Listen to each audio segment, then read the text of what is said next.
Assalamualaikum warahmatullahi wabarakatuh.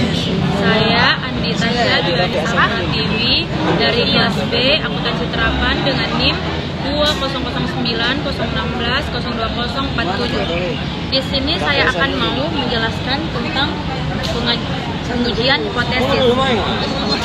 Baiklah, saya akan menjelaskan memakai buku dari Imam Gunawan SPD MPD. Di sini saya akan mengambil materi yang akan saya jelaskan. Yang pertama, pengertian pengujian hipotesis. Pengujian hipotesis merupakan salah satu cara dalam statistika untuk menguji parameter populasi berdasarkan statistika sampelnya untuk dapat ditolak atau tak ditolak pada tingkat signifikansi tertentu. Adapun prinsip menyusun hipotesis, menurut Ridwan, menyatakan hipotesis merupakan jawaban sementara terhadap rumusan masalah atau submasalah yang diajukan oleh peneliti yang dijabarkan dari landasan teori atau kajian teori dan masih harus diuji kebenarannya. Bisa dilihat gambar 61 pada buku halaman 109. Di sini ada hipotesis sudut pandang statistik. Hipotesis dengan pendekatan statistika dibedakan menjadi dua bentuk, yaitu pertama, hipotesis nol atau HO atau hipotesis dasar adalah satu pernyataan mengenai nilai parameter populasi yang merupakan kesimpulan sementara atau anggapan terhadap suatu kondisi atau teori atau asumsi bagi suatu parameter dari mana subjek akan dilakukan pengujian statistik. Yang kedua, ada hipotesis alternatif atau HA atau hipotesis penelitian adalah suatu pernyataan yang tak ditolak jika data sampel memberikan cukup bukti bahwa hipotesis nol adalah salah. Ciri-ciri hipotesis yang baik. Yang pertama, hipotesis harus menyatakan hubungan. Yang kedua, hipotesis harus sesuai dengan fakta. Yang ketiga, hipotesis harus sesuai dengan ilmu. Yang keempat, hipotesis harus dapat diuji. Yang kelima, hipotesis harus sederhana. Dan yang keenam, hipotesis harus dapat menerangkan fakta. Jenis dan contoh hipotesis bisa dilihat dari tabel 61. Di sini ada contoh rumusan hipotesis penelitian dan hipotesis statistik. Adapun dua tipe kesalahan dalam pengujian hipotesis bisa dilihat dari gambar 62. Di sini ada dua tipe kesalahan dalam pengujian hipotesis. Yang pertama, tipe 1, yakni kesalahan yang terjadi karena menolak H0 yang benar, dan tipe 2, yakni kesalahan yang terjadi karena tidak menolak H0 yang salah.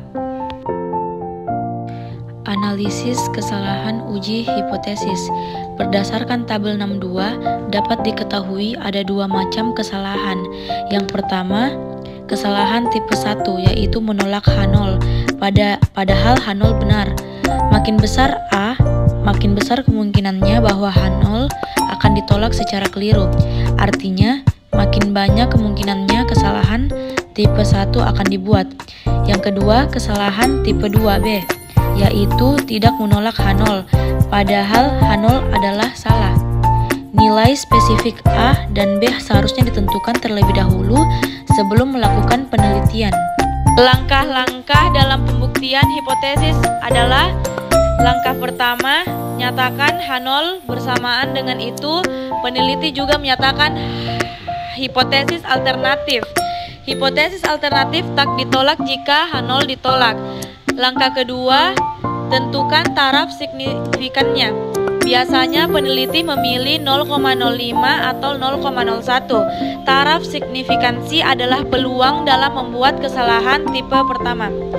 Langkah ketiga, tentukan statistik ujiannya. Statistik uji adalah kuantitas yang dihitung dari data sampel. Nilai-nilai tersebut akan digunakan pada langkah 4 dan 5 agar sampai pada simpulan tentang H0.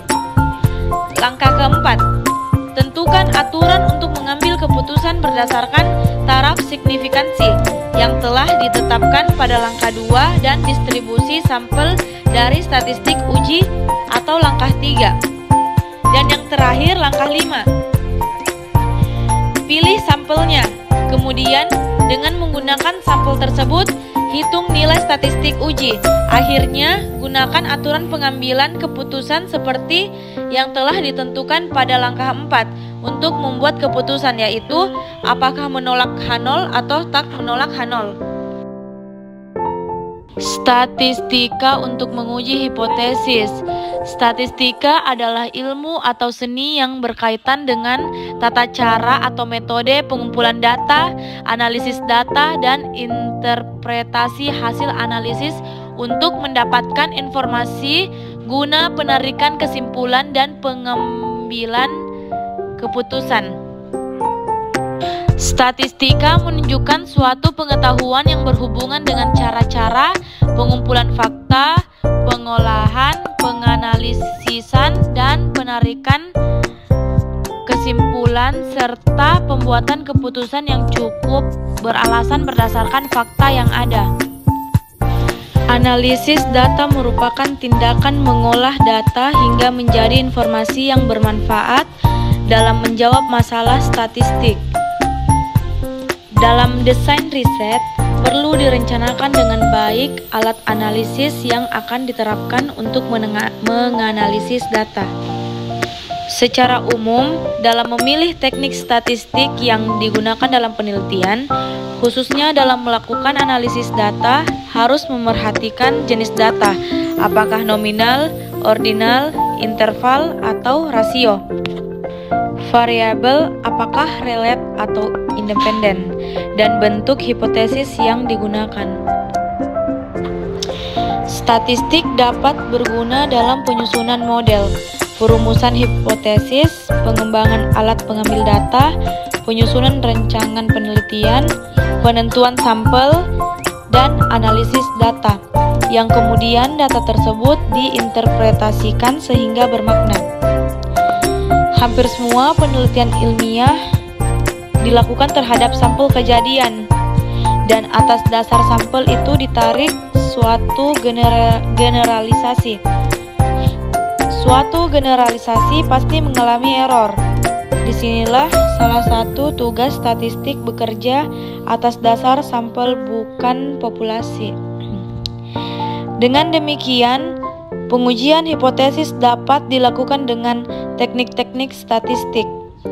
Dari hasil analisis statistik yang diperoleh berdasarkan perhitungan yang berbentuk angka-angka tersebut, sebenarnya belum mempunyai arti apa-apa tanpa dideskripsikan dalam bentuk kalimat atau kata-kata di dalam penarikan kesimpulan. Jika tidak, maka hasil analisis tersebut tidak akan bermakna. Dan hanya tinggal angka-angka yang tidak berbunyi. Lebih lanjut, statistik merupakan cara untuk analisis data dan menarik kesimpulan dari analisis data tersebut. Itulah tadi penjelasan tentang pengujian hipotesis dari saya.